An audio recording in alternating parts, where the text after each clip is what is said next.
freedom is bliss. You know, freedom is bliss. You know, that's the next phase of our entire evolution. We've been learning from suffering, right? And suffering is deep, layers and layers, and so many lessons and learnings for us. And we've almost exhausted it, right? And when we've exhausted it, which is soon, the next universe opens for us. And the next universe is bliss. And you might think bliss is just one thing, but bliss is as rich and wide and infinite as suffering.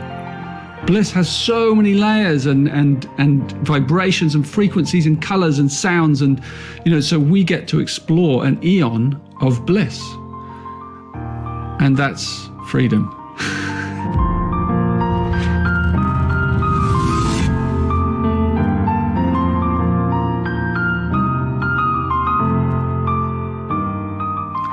Richard Rudd is a teacher, a mystic, and the first student of the Gene Keys. The Gene Keys are a living wisdom, and I believe that every so often, every millennia, an individual or a group of individuals come onto planet Earth in order to bring through a much needed message and new paradigm for humanity. And that's exactly what Richard has done in his life's work. And we're going to unpack today what it really means to live our purpose, what it means to embody our gifts, and to understand a little bit about our shadow side, because Richard was able to tap into the infinite field of consciousness toward the end of his 20s when he underwent a intense spiritual awakening, an experience that he calls tapping into a field of limitless light, where he had access to all dimensional information. And it took him a while to unpack what went through in that experience that lasted for 3 days and 3 nights, a very mystical, transformational experience that Richard was ready for, because there was a message in there. And he was able to unpack that message into what we see here, the Gene Keys. Pretty fat book, but it's more than a book. It's a spiritual companion for your life. It's a teaching that allows you to get to know yourself on a much deeper and boundless nature. So I wanted just to let you guys know that the messages that are coming through in this episode are to be contemplated, are not to be listened to in a very fast pace and just thrown away after you listen to it. Sit with these teachings, sit with this episode, and you'll start to begin to see how the lessons and teachings that Richard is coming through are going to unlock very special things within you and are going to change not only your internal, but your external world. So I honor you for being here. And I really hope you enjoy this episode with a mystic of our modern time, Richard Rudd. Richard Rudd, welcome to the podcast. What are you most excited about right now in your life? Hi, Emilio. Lovely to be here. Well, I think I'm just excited and enthused about life itself. I mean, I'm one of the strange people in the world who sees a great future. And so I'm feeling very enthused about that future. In fact, last night I had a powerful dream where I saw that future, and it was really golden. And it's so, this is an imprinting that I carry, and it's part of my message. So I sometimes say I'm a bringer of good news.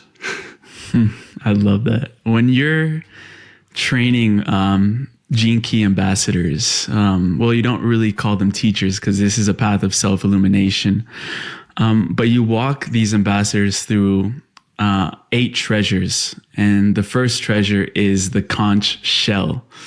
And you said that for millennia, the conch has been used as a means of calling on the power of the collective. It was used particularly for calling together armies as they went into battle. You are also using this symbol of the conch to carry in an army of spiritual warriors armed with virtues and carrying the shields of benevolence, ready to transform the shadows of the world, the collective shadows of the world. If you had a conch right now in your hand, how would you begin to call in your army of spiritual warriors? Oh, he's pulling out the conch. Hey. Yeah. It is a great symbol.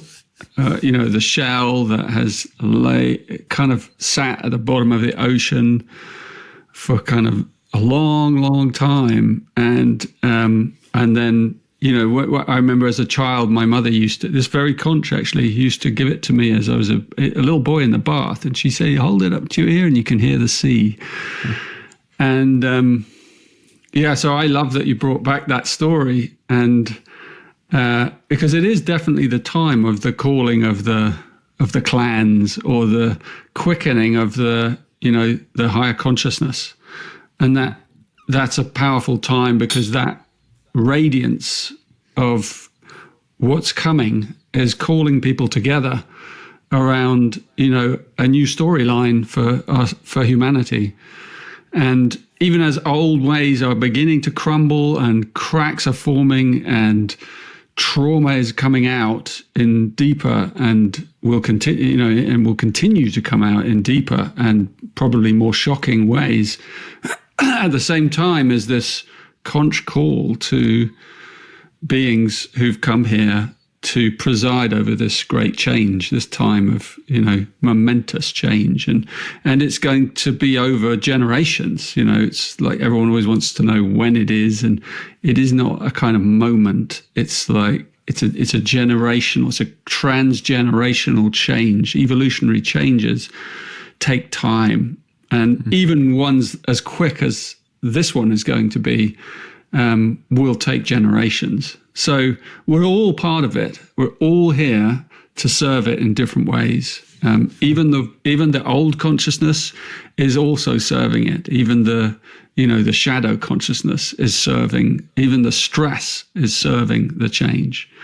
So I don't know if that answers your question, but certainly what came out.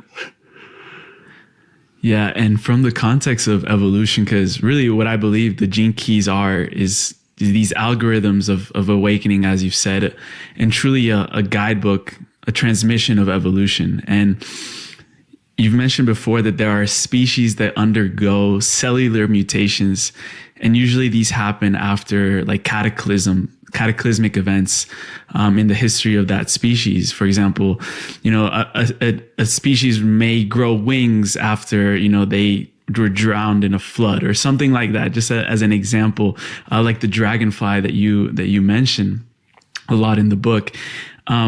What is this cellular mutation that is undergoing right now in the human race?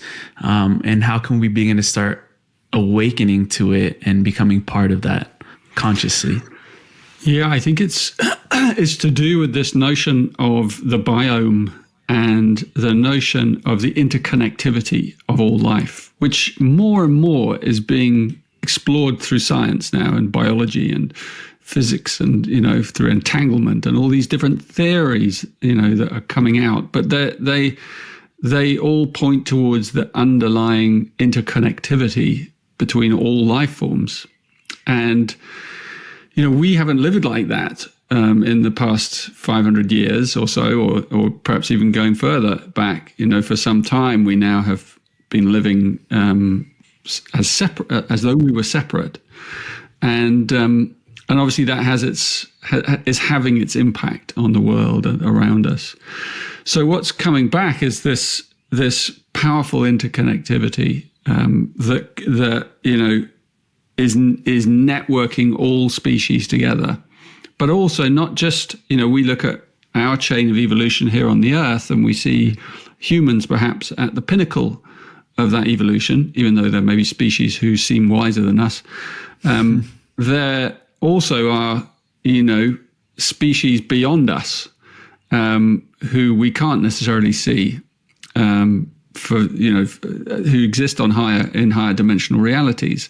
And so how do we shift from this one to that one? And that's that will require some massive change in our cellular structure, in our being. And you're right, the crisis often precedes massive, flourishes of biodiversity.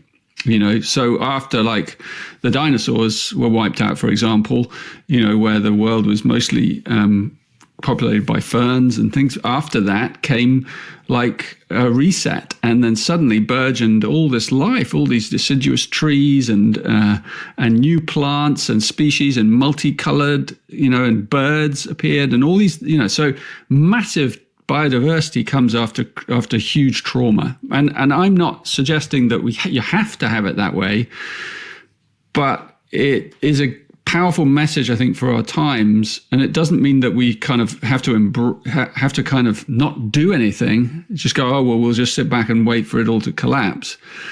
It means that we have to engage fully with the process, and with our own awakening. And that means we have to find that inside ourselves. We have to go inside. We have to take an interior journey that puts us in touch with a part of us that's beyond fear. Because a lot of fear will come out at times of crisis and trauma and war and, uncertainty and, what's coming in this planet, like massive water shortages and all kinds of problems, and that are going to, because we're all interconnected, it's going to kind of be exacerbated by our behavior, by continuing in the way we are. And it doesn't look like we're going to stop, not for a while. So the journey, really, the powerful journey, is to go within and to find inside us, especially deep in our belly, which is where the biome lives in us. Deep in our belly is where we find that interconnectivity with all life. And the ancients have always held, that the belly is the seat of the soul. It's the belly is the where the navel is, where we appeared in the world. That is the source. That is the wormhole of creation. It's in there, deep in the center of our being, that light streams forth from that point. And as we drop deeper into our belly and into the base of who we are, and we find that core place of silence and transcendence, then we come into alignment with all that is. We come into alignment and balance, and we find deep stability in our being. And that's what we need at times of intense change. We need deep core stability, so that we can hold our focus, as we move forward through times of change. So, yeah, the change, it will come, I'm sure, as a cellular change in our species over a period of hundreds, if not thousands of years, as children come into the world carrying slightly different variations. And that might well enable us, well, I suspect it will enable us to access a higher awareness system that's always been there, but it's an upgrade, I guess you could say. It's time for an upgrade. And so looking at the scope of what's happening on the planet right now, you could look at it in that way, that we are coming towards a time of an upgrade in our biocircuitry. And that's why I'm enthused and excited. I'm also very realistic about what it's going to take. Yeah. But we really need to find that place of inner connection in our hearts and in our belly, so that we can withstand, we can stand in the whirlwind, that's coming, and not be freaked out, that we can be strong for each other and take care of each other, whatever happens. Sounds kind of like I'm being quite dramatic, but there we are. Well, this life is a drama, essentially. It could also be a comedy. And when you were 29, how do we put this lightly? You basically took the red pill and you were out of the matrix for 3 days and 3 nights, and you began to sort of come into this collective field of intelligence, maybe the quantum field where you could access all information, all knowledge throughout, the cosmos. And you begin to draw in these understandings and insights about the mathematical codes of this fractal universe. And that is what essentially became the book, The Gene Keys, which are 64 genetic codes, spectrums of human consciousness. And it took you 7 years to integrate and distill all that wisdom. And I know you're still uncovering so many things, coming up with new sequences. I think the latest may have been the rebirth sequence that you were exploring with Rodrigo Niño, another fellow Colombian.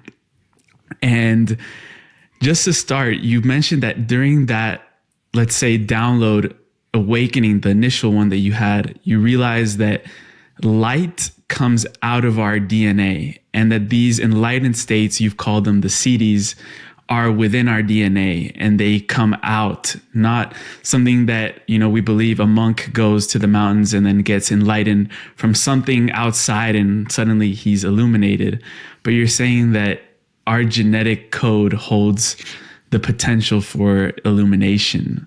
What were some insights that you gained during those downloads, the initial ones that you had? Yeah, I think, it's like when you get into the core of the matrix and you start traveling through these, like you said, the fractal universe and the hologram of existence, you understand, like, at the level of wisdom, which is different from knowledge. So it's very difficult to then put it into knowledge and language and words that are built on, certain brain language, the way the brain works, so that we understand things. Even sentence construction, is difficult to describe wisdom experiences or experiences of pure revelation. And in a way, poetry gets closer, or music gets closer, and other creative expressions. So I kind of have to tread carefully, trying to describe those things, but and I've done my very best in the book to kind of tread along the banks of the poetic, but yet also the systematic understandings of the patterning of the universe and consciousness itself. Because that's, for me, I experienced it in my DNA, in the spiral helixes of DNA itself, and the numbering systems, of the encodements of our DNA. We're just a mathematical cosmos in here. And I'm not even a mathematician. I was never even that great at maths.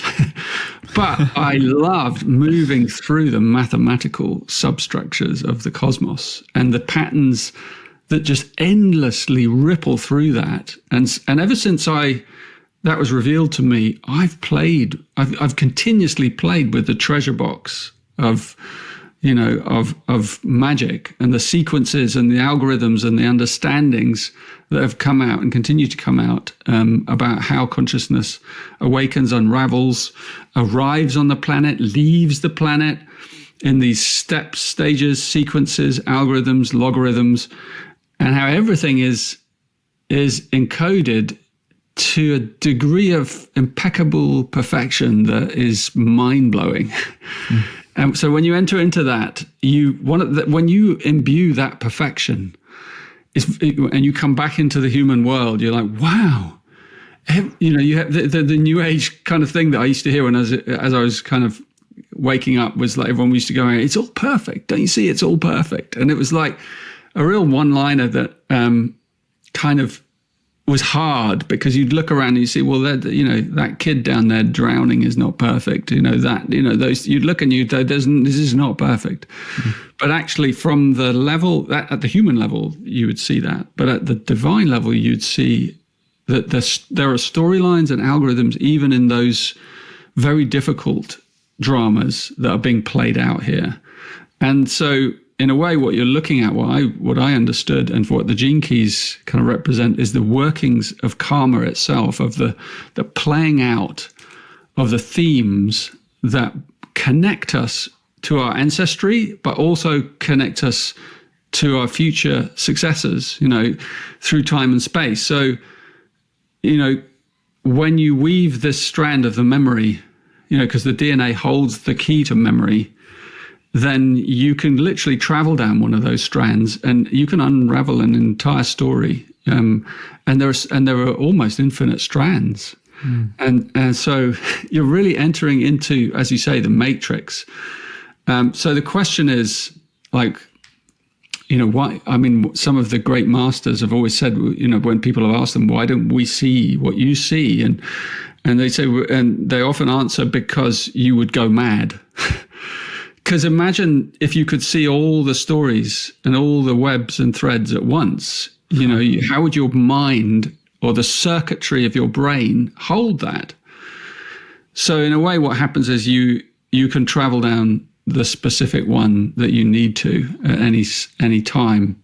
So, but in order to do this, you have to do a lot of inner work. You have to do this shadow work, because it's all made up of, you have to meet these difficult places as you go inside, and you keep meeting them. And they're places of, cross where consciousness crosses over itself, or kind of, there's a dissonance or an interference frequency that you meet, and we experience that as a pain or a trauma or something specific to our childhood, or even to a past life, or to a memory in our racial gene pool, in our lineage somewhere. And all of this has to be traveled for our consciousness to kind of expand and get back to its source. It's like the salmon, going back to the source. As they come from the ocean and they swim up the river, and they swim up this incredible, they make this incredible journey until they get back to the place where they were born. Yeah. And then they lay their eggs, and that's exactly the same with the journey of awakening. Huh. In that experience that you had, and you've had others as well, where you were in those realms, would you describe it as being back, like, quote, in that home, that source where we all came from? I mean, I've definitely had moments of that. I think in the experience that you're referring to, those 3 days, it was kind of, it was so overwhelming that there were only moments where I felt that, because it was so overwhelming for my human psyche. Did you eat in those days? No, I didn't eat. I drank a lot of water. I had to drink a lot of water, and it seemed to just evaporate. The more water I put in, it just kind of evaporated through me. I didn't eat, no. It's like, there was a part of me that was just going, eat? What is that? Because the light was just pouring in. That was the food. That was the nourishment. And and I understood that. I understood why people can enter into long fasts, and why perhaps in the past or in the future people would be able to exist. The body would be able to exist on light, because that is our primary fuel. And I do see that in the times ahead, but perhaps the further future. I think many of us kind of have an intuition about that. Yeah. Yeah, and I know in your purpose, you have the 64th gene key, which sort of encapsulates all of the gene keys at once. And just to give people an understanding of the gene key, there is obviously 64. That's coming from sacred geometry, sacred numerology, the I GING in China, but also you were kind of gifted this purpose to understand and traverse through all 64 gene keys. Have you ever questioned, I'm sure after having that experience and writing the gene keys and downloading all that information, you said you had the denial phase, the Messiah phase. Have you had a clear understanding now of why you were chosen to receive this transmission at this time in humanity? Yeah, I think I've put together the pieces of the puzzle, or quite a few of them by now. because I've had time, and so a lot of different experiences have arrived over the time since I've been unraveling that have helped me to understand, why this has happened. And it's part of my soul journey of memory, actually, because there were pieces that I didn't see even in that exalted state, that I have seen now some, and there's still pieces that I don't understand because they kind of defy our understanding. Like one of the things that came to, my actual purpose, Gene Key, is timelessness. My life's work is 64, you're right. And so timelessness gave me the experience of memory moving forwards in time and backwards in time as well. So I remembered things in the future, and I remembered things in the past until the future and the past had just kind of formed a circle. And it was, and I, it's difficult to explain, but like, and within that, I felt like if I inhabited that state for a long time, I would have been able to look into specific future memories or past memories and see all the details that I wanted to see. As it was, I was only seeing kind of random things that I was supposed to see. And so I had snatches of things, although some of them were big. Like the dream I had last night, for example, which seemed topical. Let's get into that, Richard. Yeah. The dream I had last night, and I'm not a massive dreamer. Some people have very rich regular dreams, and when they do come to me, it's powerful. And so anyway, this one woke me up right in the middle of the night because it was one of those powerful dreams, and I was being shown the universe, the solar system. Almost as though it was on YouTube. Wow. And I was being shown it, and I was going, oh, what is that? What is that? And then this sort of, I guess, the knowing voice that wasn't really a voice said, it's your solar system. And I was like, wow, but it's spiraling, the whole thing. You should know, that's the galaxy. That's the whole galaxy. And the whole thing was like a corkscrew with all the turning and all the details of all the stars and the planets and the exoplanets and everything. They were all contained in this one spiral movement. And as I was watching it, there was a sudden explosion, a flash that was so bright that I had to look away. And this was in my dream. And it hurt my eyes. I remember in my dream going, like this. It hurt my eyes, and I had to look away because it was so bright. And then when I looked back, it basically a supernova had occurred. But it was like a supernova of an entire galaxy. And it remained this very, very, very bright light that had taken over half of the screen, and it was still there, but it wasn't the intensity of the explosion that was too bright to look at. It was now just really, really, really bright. This huge, like the whole galaxy was one massive shining light. And so as soon as I asked the question, it was answered almost instantaneously. What was that? That sort of, what just happened? Hold on a minute. WTF, so it was like that. And it was really clear that is what's coming, for our species and our universe. And because everything is interconnected. So like for one species to go through a quantum leap, it means so many other interconnected species have to go through also quantum leaps. So everything is interconnected. Like it's the same as in the biome and on our planet. It's the same at a quantum level. Everything is interconnected. So what I saw was that our cosmos or our solar system or our sun or our Earth, they get to a certain point in space. And when they reach that point, that's when it happens. That's when that explosion happens. And it happens under great stress. Yeah, tipping point. And it happens under huge stress. If you think about that, like the amount of stress that must be there in that singularity for that supernova to happen. There's a real intensity in the whole system, and it's terrifying basically in some way. But then it then it yields, then it's suddenly, there's a big bang and all that pressure and energy is released. And then you have a rebirth, basically. Anyway, so that was my dream.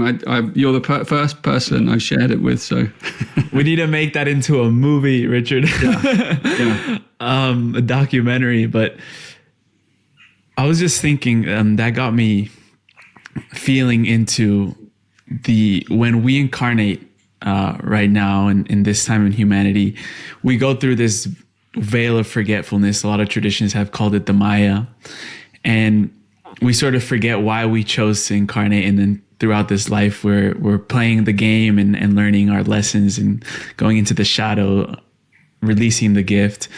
When people are in this forgetfulness, what would you sort of tell them to remind them why they chose to incarnate at this point in humanity? Because as you said, this is a tipping point.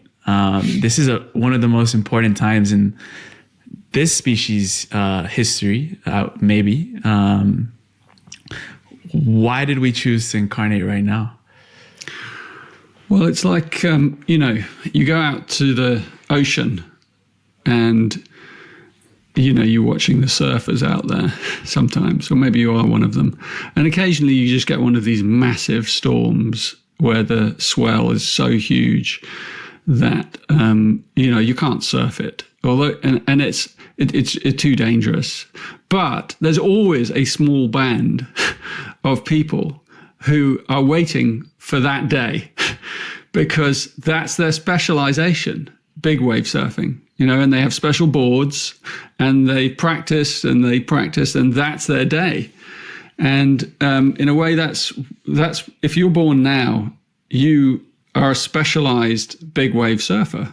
And you need to kind of understand that, and you need to get in practice for that if you're not already, which means you have to do this inner work, which is intense. There's an intensity to a time like this to be able to encompass what's happening to humanity and not be distracted by all the kind of, I guess I call them the spokes of the wheel. Just you need to be looking at the hub and focused on the hub. Like if you're out there on those waves when they come, if you are not 100% focused, on the wave and on your board and on the energy underneath you, you're going to die. And so it's in a way for us, we have to really do that inner work so that we can find these places inside us of deep grounding, of deep trust. Trust is a really good word, actually. It's not a word that's in the gene keys. It's a word that surrounds the gene keys. It's not one of the gene key words, but it sort of envelops the whole thing. And we have to find that level of trust and truth that kind of exists deep inside us so that we can, thrive during these times. And so there's a lot of creativity that's coming, that's available to us. And creativity is I think it's misunderstood in a way because it's one of the main engines of transformation, of inner transformation. So there are so many creative outlets that can transform the difficulties that we experience in our life. So any problem that you're facing or that you feel called to address in the world, externally or internally, it requires a creative genius to solve the problem. So you have to think in a completely new way, and you have to connect with people who are completely on your wavelength, who you feel are aligned with you, and form these groupings, these families, these soul families, or whatever you want to call them, these fractal families that have come together through time and space. Find your people and start solving some of the problems that are around us, and prepare for, a simpler way of living. We're going to have to live in a lighter way. We're going to have to live differently. We're going to have to live, with a lot less comfort. So it's good to kind of understand that now and get used to it, so that, we live in a lighter way. And then, then we're also, of course, helping the planet as well. but we're also tending to our own consciousness. So, Yes. yeah. And you mentioned the topic of creativity because it's also fascinating right now. As a species, we're starting to unlock and tap into this power of artificial intelligence. And I've been playing a lot around with, for example, ChatGPT, and how I can use it as a tool and harness it to make my creativity exponential in many ways. And, I'm still playing around with it. And I think right now humanity's kind of tinkering with it, and we need to be really careful where we tread with that technology. Would you happen to know if these higher evolved species have had access to this technology, and maybe how they're able to harness it and use it in their own way? Well, you might, one thing you might say is that AI level of creativity is a reflection of a higher intelligence, because it is our higher intelligence. It's not the actual machine itself, but the algorithms that explore new possibilities. And you can never exhaust the algorithms. Yeah. They're infinite. They're infinite combinations. So in a way, what's of value though, and what's really important is, and it's great to play with those things, and as you say, enhance our own creativity. The most important point, though, is that in creativity, it's not the result that's important. It's the process. So that's the thing with AI. It's like it's instant, as far as we can tell. And so, there's some creativity in programming, for sure. But it's like the process of creating something ourselves, for example, with our own hands. That process involves struggle and resistance, boredom, rhythm, routine, flow, breakthrough. It requires a lot of different states to be navigated. And all of those states are alchemical states. They're part of the alchemy of us transmuting lower aspects of our consciousness into higher aspects. So that's how I see creativity as, like, it's the process that's more important than the result. The result is, it can be enjoyed, or it might never be seen. There are musicians and artists, composers, and who've created art that is off the charts in terms of genius, and it's never been seen. It was either instantly destroyed by a fire, or someone, or they threw it away or burnt it or something.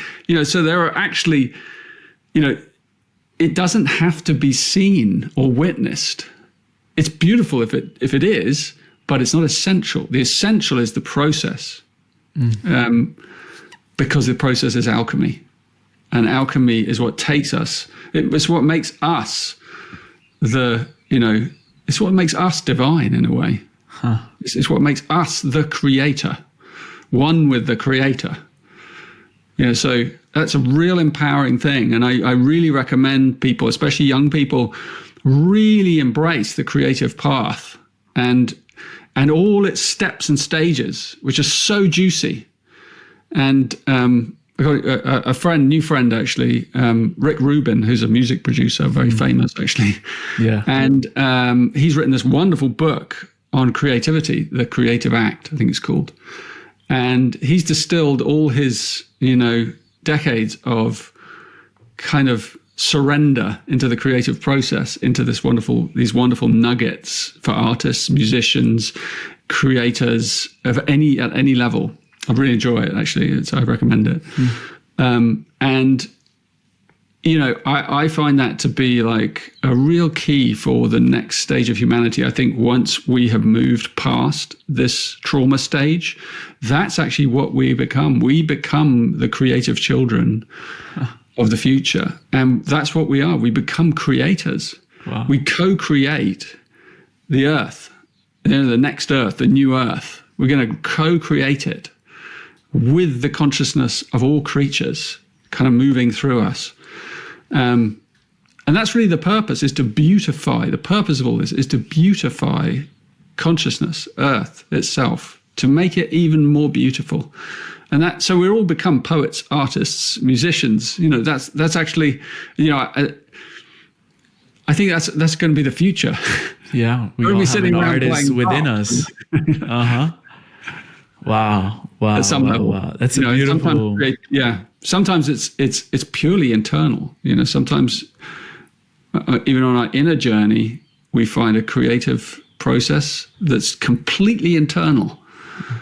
You know, something beautiful that we unlock, and the inner planes that's only for us, that's completely private, that can never be communicated because it's completely for us. And I think that's a really beautiful thing to realize as well. If you're a contemplator, like I am. Yeah, I resonate so much with that vision, the art of contemplation.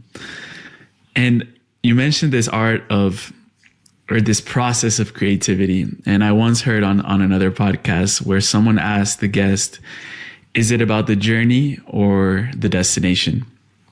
And as you would say, it's about the process, it's about the journey. And then the guest said, it's neither. It's about the company, it's about the people. And this brings us straight into the Venus sequence, because the Venus sequence within the Gene Keys, the hologenetic individual chart, we each have a sequence for love and relationships and how we deal with our core wounding. And you mentioned that there's 6 essential core wounds of humanity, from repression, anger, shame, rejection, guilt, isolation. And I'd love to get into this topic of the core wound, because then that affects how we attract people into our life, our attractor field. But how can we start understanding where our core wounds come from and begin to start seeing them from a new level?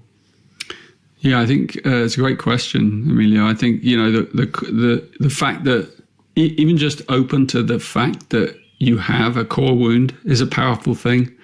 And wound is not a nice word, you know, no one really wants to kind of go there. But actually, in a way, if you call it the sacred wound, because that's what it is, it's the sacred wound. And in a way, it's been there since the beginning. It has to be there, because if you don't have a wound, you don't have a story. You know, if everything's perfect from the beginning, what's the point? You know, you're sitting around in heaven, but there's no story. There's nothing to overcome. There's no story of transcendence. So the wound was there from the very moment, you know, of the beginning of the universe. In fact, the beginning of the universe was the wound. And it was singularity. Imprinted. Exactly, and it was imprinted in everything, in every piece. You know, everything, dark matter, the whole thing, atoms, everything is imprinted with this wound. And the wound is the longing for the parts of the whole to return to the wholeness again. That's it. It's like the shattering of the Big Bang, and then there's like this longing of every atom, and everything has to then go on a journey to get back to the whole, to realize where it came from, like the salmon again. So we all have these stories embedded in us, these algorithms of the core wound. And in terms of the gene keys, if you explore your Venus sequence, you get to see your wound map. You know, as you said, it's like this is your specific map of the algorithms through love. You know, it's your journey through love, through the garden of love, and it will show you some of the twists and turns of your journey and how it imprinted your childhood. And how those layers of defense and wounding kind of crept in there without you realizing. And then you get to see them, and then you get to watch them play out in your relationships, and maybe not all your relationships, but in the difficult ones, you get to see them writ large. You really see them. And then in seeing them, you begin to forgive yourself, and you begin to change the patterns and break open those patterns of defense and blame, and, you know, whether it's anger or betrayal or whichever side of the game you're on, you know, whether you're the betrayed or the betrayer, or the blamed or the blamer, or, you know, whichever, you know, maybe you're the obsessive, maybe you're the, you know, whichever one you are, whichever pattern you're playing out, rejection, abandonment, the ones you mentioned. Mine is anger and denial. In my isolation as well. They're all kind of isolating. So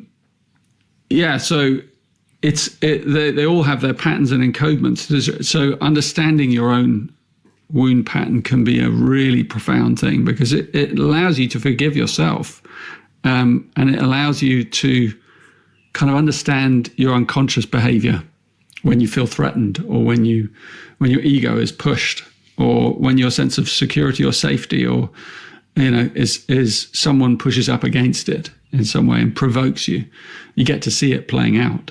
And so it's really powerful, because you can then wrap your heart around it, go through a process, a journey, which requires support, I would say. It requires, because it's about dealing with trauma, and trauma is real, it's physical. And the Venus sequence teaches us that these are physical algorithms embedded in the cells of our body, of our organs, in a matrix, right? So, and they're very real, like Eckhart Tolle calls it the pain body, right? Yeah.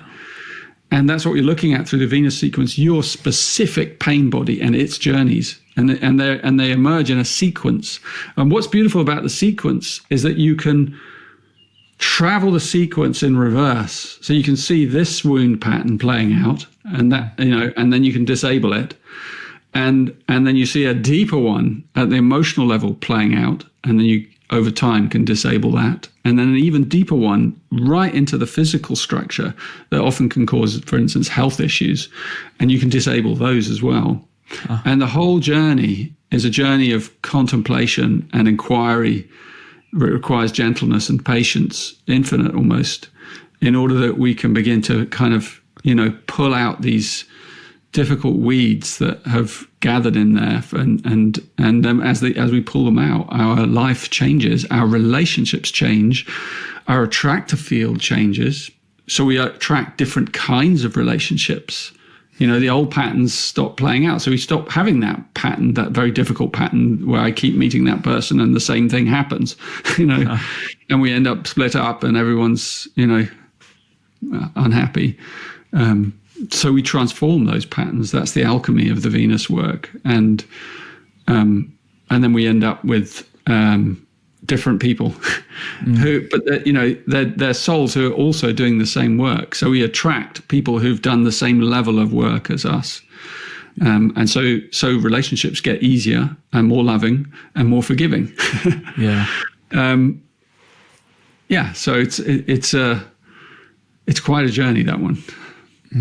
Richard, I'm curious how you mentioned the attractor field, how your attractor field has shifted and changed as you started looking into your patterns, your wounds, and what types of people and your spiritual army are you attracting in right now, because you shifted those shadows into the gift. Yeah. Well, my attractor field, the gene key there is 35, and 35 is at the shadow. It's a restless energy. It's very restless. It won't settle. It's never satisfied in some way. And so that's the story of kind of my early relationships, like never quite finding the right one, the right thing, the right feeling that I knew I kind of was looking for. And so manifesting that over and over and over again, until I began to realize and change my attitude, and then the gift of that, that hunger, the shadow is hunger. The gift of that is this incredible energy of adventure. So to realize that life is an adventure, that relationships are an adventure, that even the difficulties are adventures, and that changes your attitude, because then you realize that actually I don't have to find the perfect relationship. I just have to realize that the one I have drawn in is an adventure, and I'm going to enter into it in an adventurous spirit instead of this kind of, oh, it's not fulfilling me. That whole mindset changed for me, and it took a long time. And I've worked out a lot of that through in my marriage and my close friends, and some of my business partnerships as well, even over the years, have been about letting go and moving on to brighter stages. And then the highest state is boundlessness. It's this sense that anything is possible. And I feel that more and more now, because I can tune into that in me. I know that boundlessness. And I've shaken loose a lot of those shadow patterns. There's still some there. And recently I kind of came to a place of, and many people might also kind of come to this place. It's very valuable heart discovery, very vulnerable actually. And it's the place of a little boy inside me saying, am I really allowed to have it all? It's like, am I really allowed to have the boundlessness? Really? Can I have, I can have the cake. Of it. I can have that, and I can have that. I can have anything I want. Really? So I can have the perfect love, and I can have the perfect this, and can I really have it all? And that's what the heart, we have to give ourselves permission to say yes. We go, yes, you can have it all. Whatever your all is.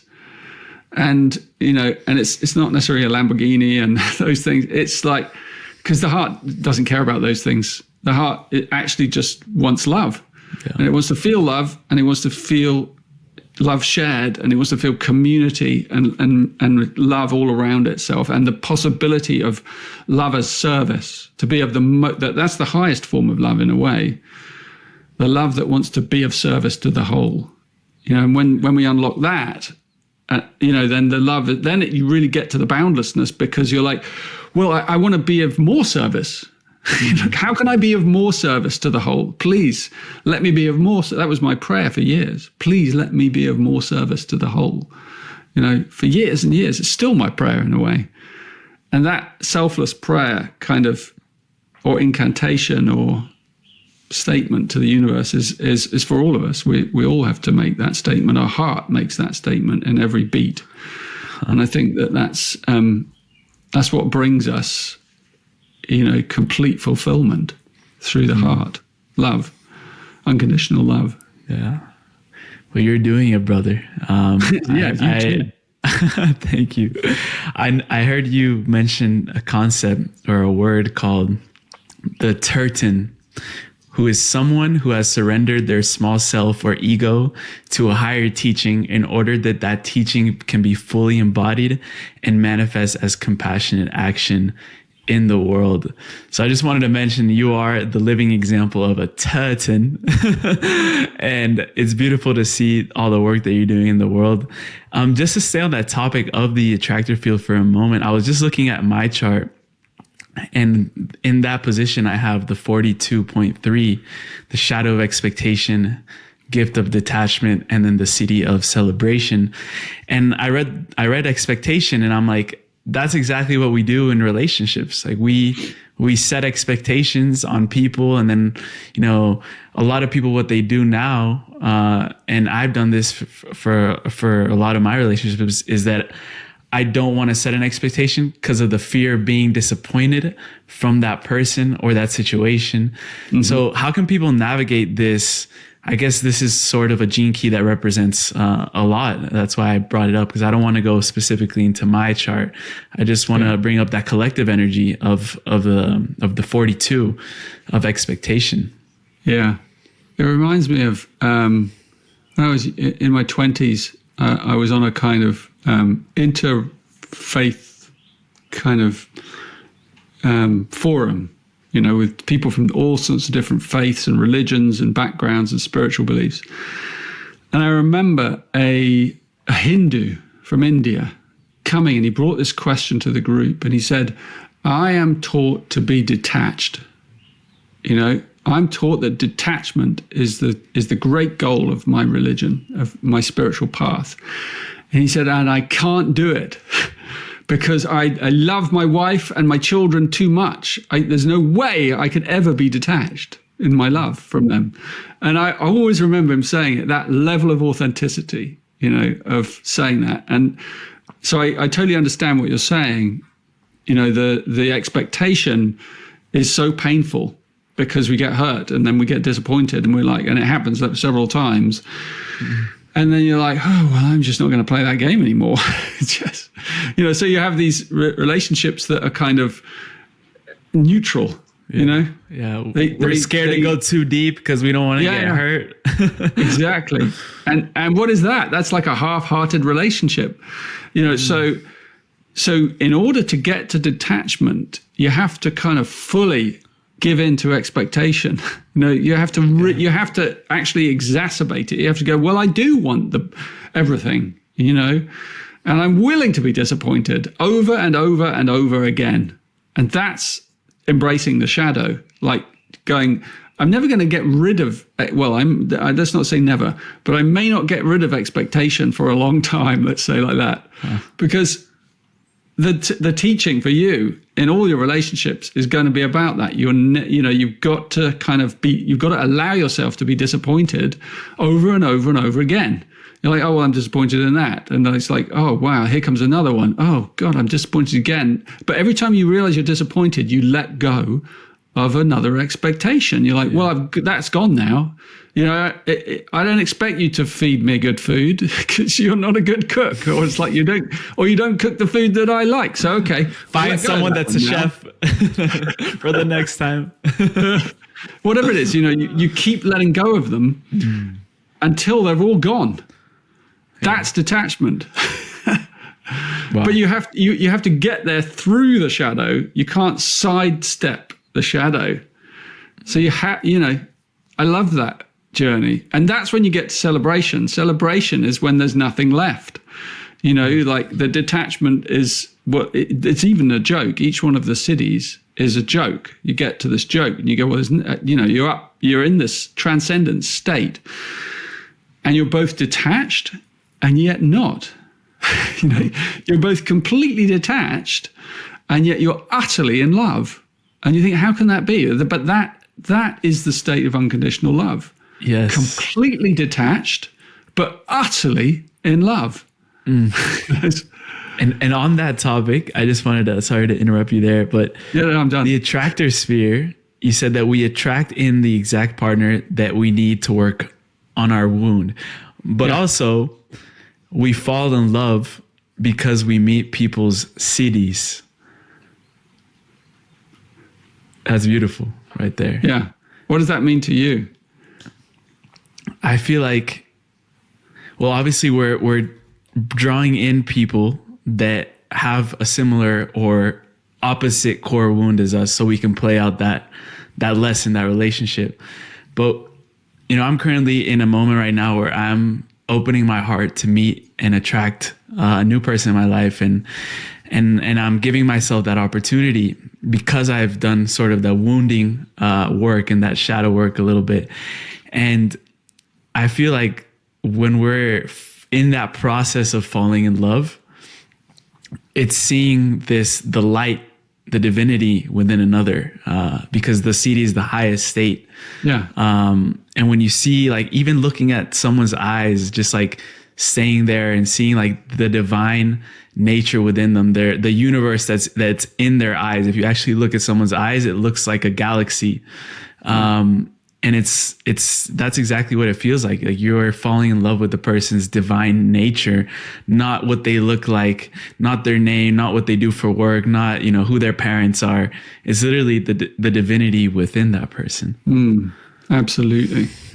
It's the soul, isn't it? The soul. You know, when a soul falls in love with another soul, you have an eternal relationship, you know? Because your eternal part has fallen in love with the eternal part of another.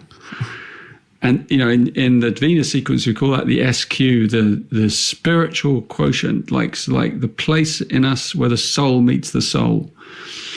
And then there are layers that come in, you know, so we fall in love, and then there are layers that come in, the EQ and the IQ, and the EQ is like the emotional wounding that kind of then starts to throw a cloud over that, because there's all these emotional wounds that we carry, and then they come out, and there's also mental wounds that come as well. And so there are those layers that fall over the soul that we have to then work through. So for you, with the 42 there, Gene Key, it's like, as I said, you need to work through disappointments. Yeah. So you're going to attract in that beautiful, glowing soul, but then at some point you're going to be disappointed. And then you're going to be disappointed again and again and again. But there's going to be beauty every time you hit that place inside you, because you're going to let it go. And you'll be like, oh, wow, I love you even more now. Because they're little nuggets, they're little diamonds, each one of those shadows. So it's like the great poets like Rumi and Hafiz and Kabir, and, they all sing of like, or Khalil Gibran. That's a very easy to access, beautiful book, The Prophet, where he talks about love and let love strip you back to, let it wound you, let it disappoint you over and over and over again, but stay with it, stay with the journey, because you saw that soul and that soul saw you. And if you love that, if you can stay with that love, as long as there's no abuse or anything like that, then you can move through all those layers with that person. Yeah. And you'll get, like the salmon, you'll get back one day to that soul love. And you'll also have flashes along the way, of course, because that's grace. Grace gives us moments where even in difficult relationships, suddenly the clouds open and you have you suddenly see each other's soul again, and maybe you'd forgotten for a while, and then suddenly you see it again. You're like, oh, I just remembered our love. How did I forget? And we wonder that. We're like, how the hell did I forget this? How do we forget? I mean, has it ever happened in I know you were married, and I remember in one conversation you mentioned that for a moment you're like, is this really my soulmate? And then by the time you hit a certain point in the relationship, because you fully 100% committed, I know you also said that 99% commitment is the same as 1% commitment. How do you remember that of this is like, wow, this is really my soulmate in your perspective with your marriage? Well, I think it's there in commitment. If your energy commits 100%, then you start to move into the devotion, and that devotional energy, the ancients call it bhakti, is what kind of cleans you out. It's the thing that strips you back. It strips away all your layers and your expectations and all of your, shadows and fears and meannesses and all of that. So I think when you've made that commitment, it's so powerful, because it kind of bonds you eternally to that person, and you can't sort of fake that commitment. You sort of have to get there spontaneously. So I guess it's a mystery. But it's not all roses, for sure, because you forget. I still forget sometimes, and because I just drop into we drop into these holes sometimes because there are still remnants of shadows inside us, and we drop into those old patterns, and then we come out again, and we get better and better and quicker at coming out, re-emerging. I call it like rebirthing your heart. It's like you have to keep rebirthing your heart, yourself. You have to keep healing yourself. You keep being reborn, and you have to become almost like a professional at that. And the better you do it, the quicker you can come back. And so it's very rare for me now that I will get kind of overwhelmed by a shadow state that that I recognize it. I'll recognize it, and then I might need to say, I can't go there right now. I might need to say, look, I'm in it. I'm in one. Right. So there's no getting through to me. There is no point in having a conversation right now about anything. Almost that like repression. Maybe the laundry or something. But there's no point, because I'm in it. And when you're in it, it's like that person can't pull you out. Maybe a best friend or something could help you, or a therapist perhaps, or someone. But the person that's triggered it, very unlikely. So it's about you kind of then doing your own alchemy, and then coming back and going, okay, I'm out, I'm back. And that's a really great mature state to reach in a relationship, if you can do that with each other. You can learn to do that, to learn to recognize and own your own stuff. And then it prevents you from going in those loops that we get into where you're in an argument and you're just looping back in the same old argument. So you just have to stop. So you just go, stop. I'm in the loop. We're in the loop. There's no point being in the loop. We know where it goes, just goes back round. It actually often exacerbates the wound, makes it worse, Yeah. So it's best to, that's a real learning. That's part of the Venus sequence learning is to learn how to disable those loops. Yeah. And it's almost this like superpower to know what your shadow is.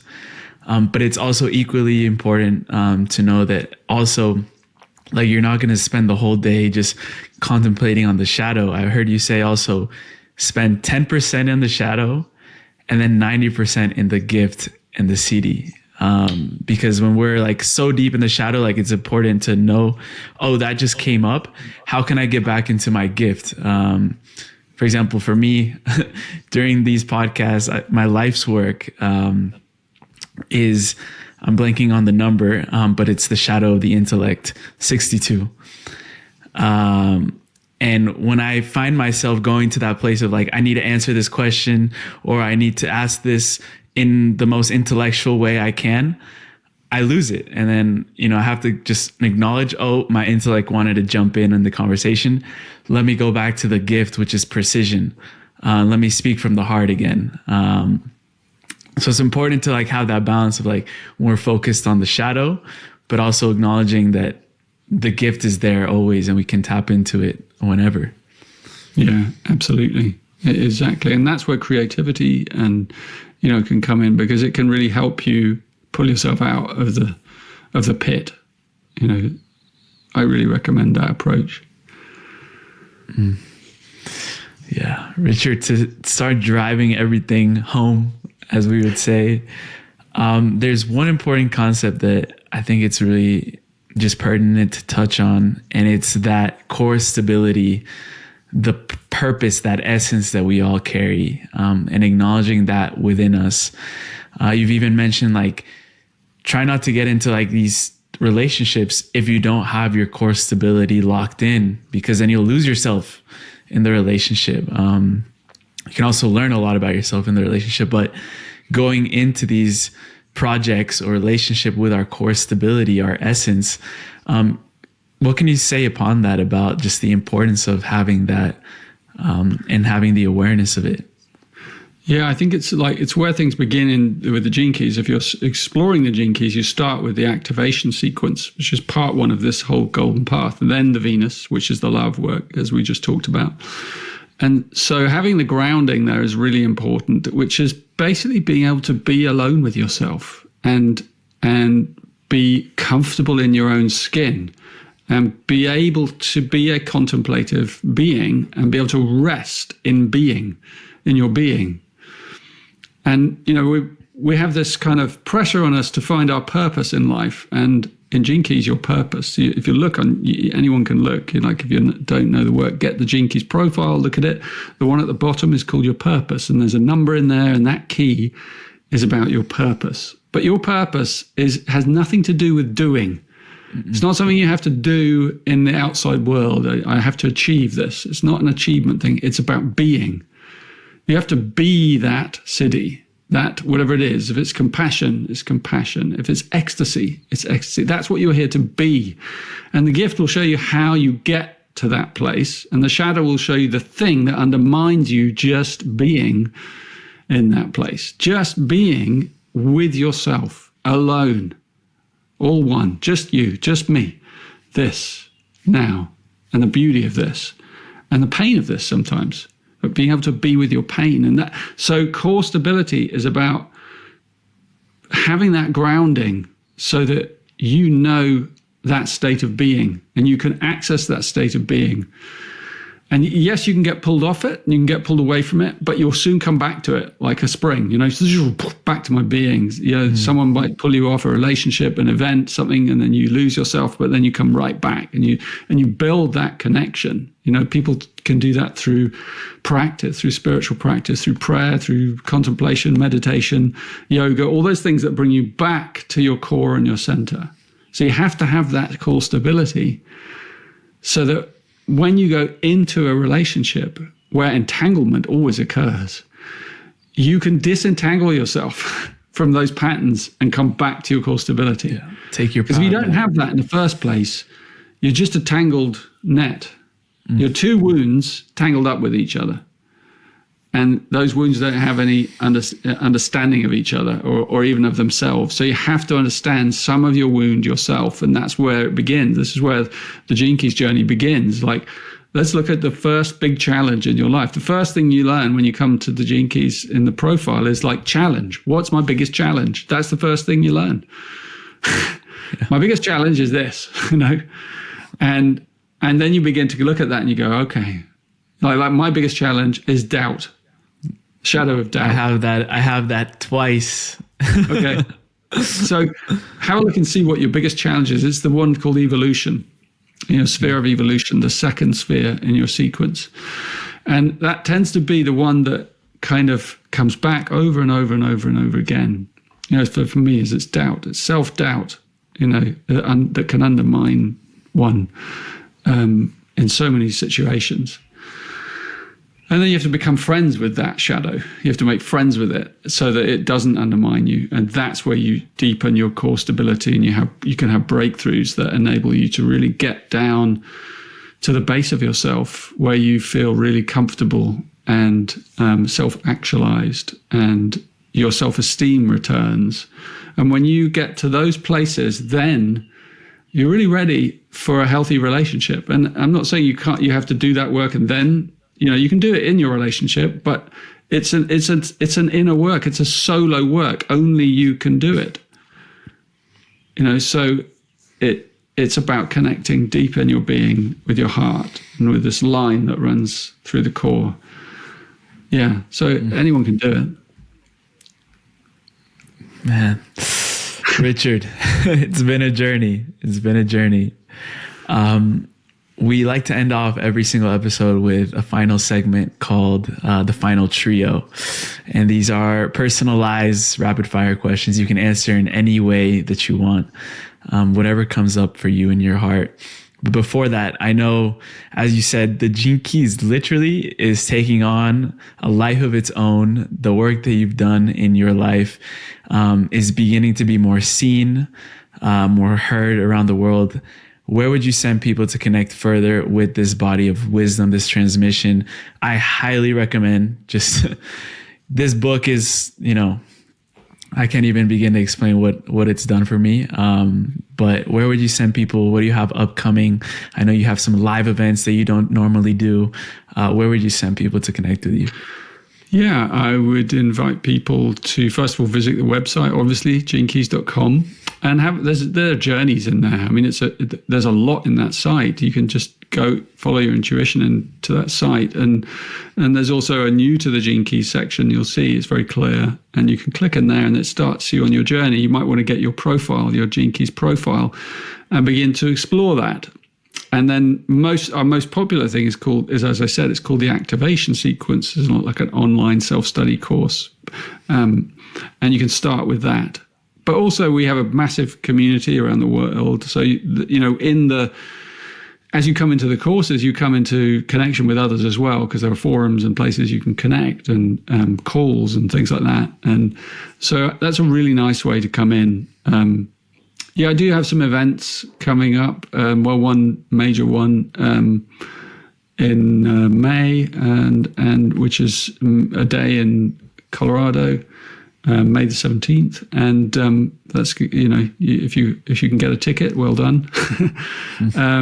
Because I haven't been out for a while. But we're going to stream it as well, so there'll be streaming tickets, so you can enjoy it as well that way.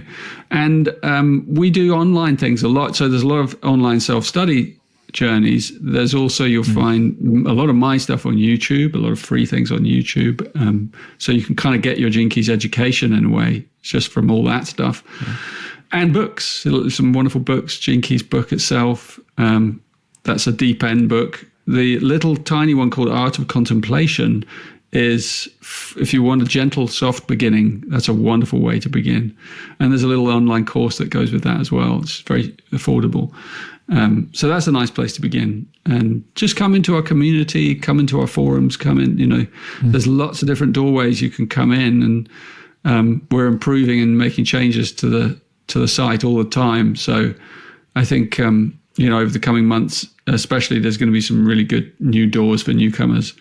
So just come in. Oh, and one more thing is we have a weekly, it's not a newsletter, it's a weekly love letter called The Pulse. Ooh. And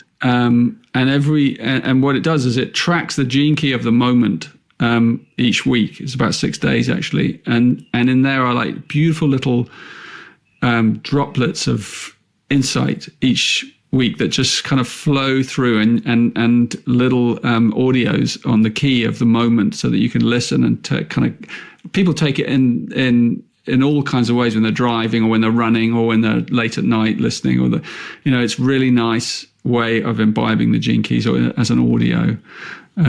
But the Pulse is great, and you can when you get your profile, you can sign up to those. You just click that little box that we never usually click. It says, the one that says, "Oh, I'm not going to click. It's a newsletter. I don't want that."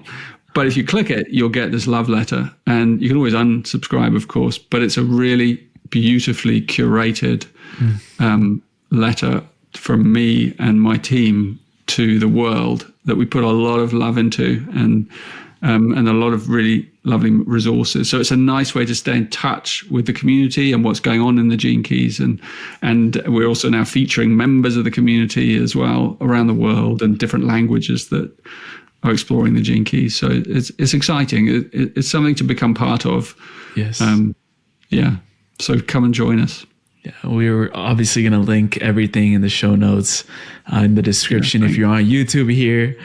And yeah, Richard, I just want to acknowledge, because you can feel the intentionality and love that goes into everything that you guys put out. I know you have a powerful, small team, and you guys are really making strides in the collective consciousness. The first question we have for the final trio is, if you could describe what the new human, let's say even the children that are coming into the world right now, what they're embodying, what they may even look like physically, spiritually, what would you begin to describe this new human? How would you describe them? Well, like the old new human is like the Buddha or the Christ, one of those. It's like the Buddha is often presented sitting in a sitting position, and we won't go into Christ, right? But the new human, I see it as standing tall. So I would say it's like a standing being. It's standing on its 2 feet, proud, with its spine erect and powerful, and it's moving. It's fluid and flowing and dynamic and creative and filled with vigor and childlike play. And that's the new human. It's not a sitting, serious, transcendent, great sage. It's a child. It's an eternal child. That's how I see it. That's powerful. That's powerful. The second one is, what do the numbers 49 and 55 mean to you? Well, if you explore the Gene Keys, that's a heck of a journey. But if those 2 Gene Keys form a codon that is called the ring of the whirlwind. These are called codon rings, and they're aspects of the keys that code for shift in global consciousness in different ways. And that particular one, each one of them has a kind of relationship to the arcana of the tarot. There are 22 of them. And that one has a relationship to the tower, the card called the tower in the tarot is number 16. And the tower is a kind of catastrophic falling apart of an old paradigm in order that a new one can be born. So even though when you see the tower in the tarot, you think, oh, that's a negative card, it's actually one of the most positive cards, because it's about, this whole thing I've been talking about in this podcast, like this bright light that has to burst out of the darkness. And that's what it really means. That's what those 2 Gene Keys denote, this rebirth of a new consciousness rooted in freedom. What does freedom mean to you?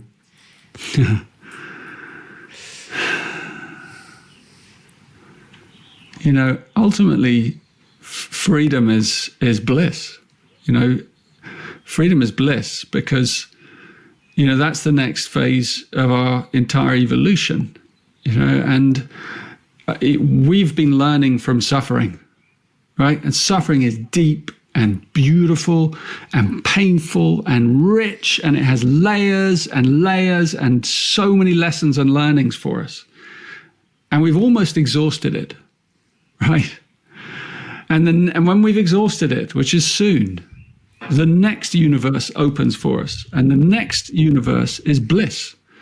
And you might think bliss is just one thing, but bliss is as rich and wide and infinite as suffering. Bliss has so many layers and vibrations and frequencies and colors and sounds, and you know, so we get to explore an eon of bliss. And that's freedom.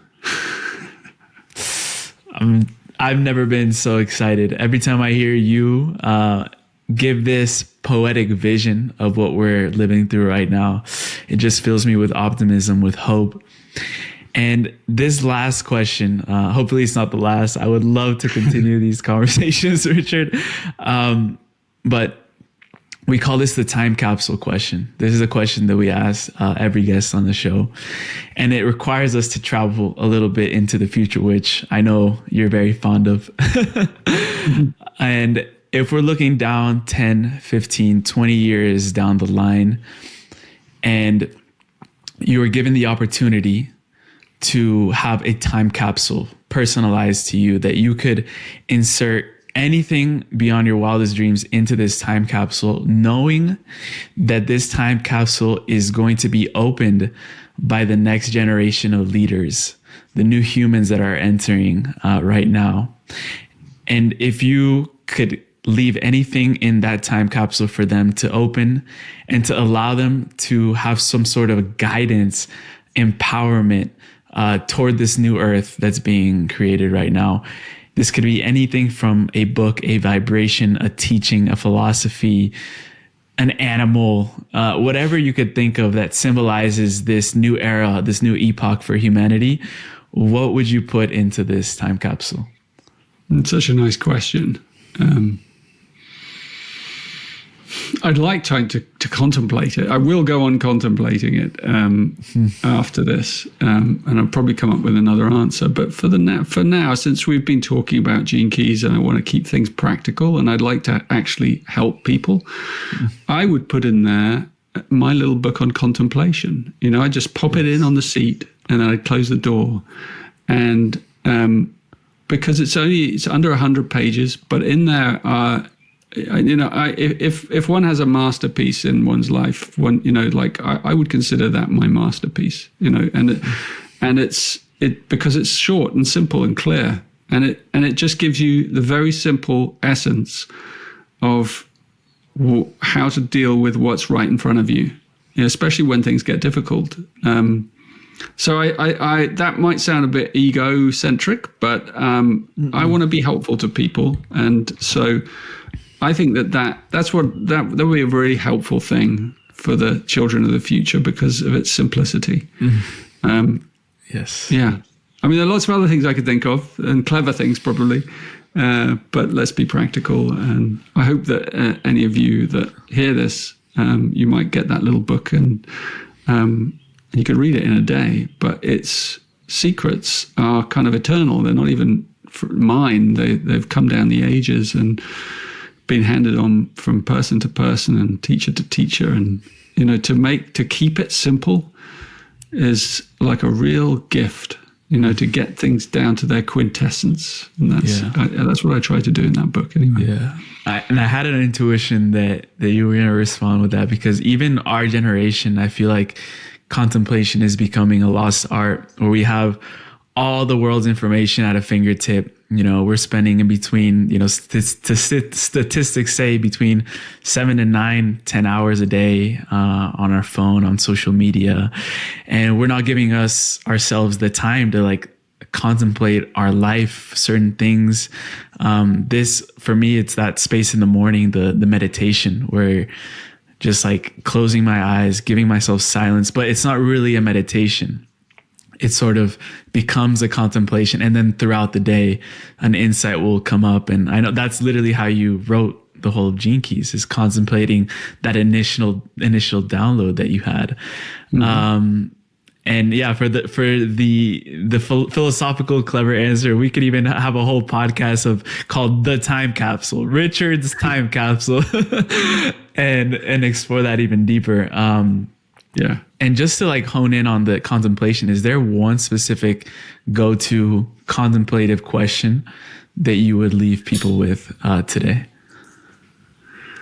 Well, as you probably know, Emilio, the kind of essence of contemplation is the art of pausing, to be able to pause regularly throughout the day, to give yourself the gift of pauses. And pauses can be so luxurious when you begin to pump them into your day.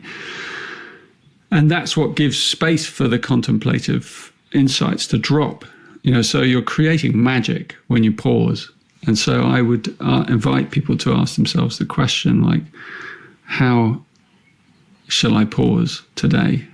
How often have I paused? How can I pause each day? And by the way, I'm bringing out a little app soon called Triple Flame app that will be out very soon. And what it does is it gives you a bing every 3 hours on the 3, 6, 9, 12 of the clock. And you're asked to just pause for 3 minutes. You're invited to pause. You can do it you can do it longer or shorter, but 3 minutes is what's called the triple flame.